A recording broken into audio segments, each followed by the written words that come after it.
The Utah State Legislature may be about to reconvene on Capitol Hill.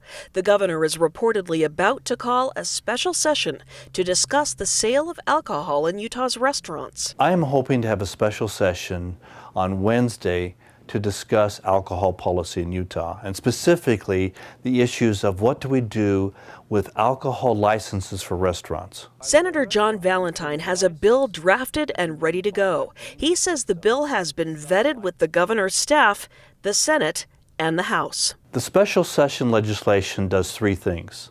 The first thing it does is it increases the number of licenses for restaurants, 90 total restaurants, 50 for full service, 40 for limited service. There are approximately 900 liquor licenses in use in the state right now. So what kind of impact will 90 more have? The people that have stacked up trying to get these licenses and the people wanting to come into the state that are seeing that there are no licenses readily available, this is kind of opening the floodgates to more licenses, more people coming in, more economic development. This should last us about a year, certainly through the next legislative session, to be able to deal with it in another way. It's a great bridge. I think it's important that we take action now because we do not have licenses for restaurants who are asking for them. Like the owners of this new eatery in Salt Lake City.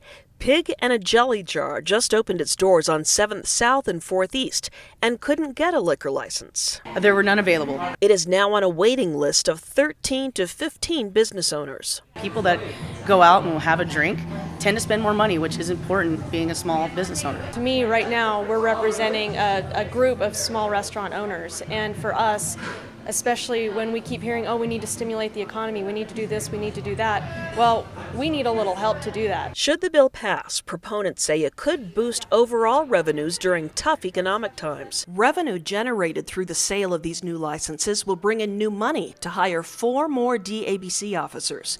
It will also allow overtime funds for Utah Highway Patrol officers to conduct DUI blitzes on weekends. These are not roadblocks. These are additional officers on the road looking for people who are driving impaired. It will also keep those who have a license from selling it to another restaurant temporarily. It does that to give us a chance to come back in the next legislative session and say, do we really want to continue to do this, or do we need to make additional changes? And that's why we want to buy that additional year. Although the announcement of a special session may come as a surprise, negotiations for this have been in the works for a long time, involving several organizations: the governor's office, the House, the Senate, Mothers Against Drunk Driving, the business community, and the LDS Church. Sandy Mayor Tom Dolan has been involved in the negotiations as well. He's pleased about the bill. The real problem with drunk driving issues are people who are drinking at home, people that are going to outlets like grocery stores or 7-Elevens like that, buying beer by the case, and they're the ones that are causing our drunk driving problem. It's not people eating in restaurants and having a drink with their dinner. 2 weeks ago, everybody said this was dead. A week ago, everybody said, I think it's almost dead. 2 days ago, they said, well, maybe.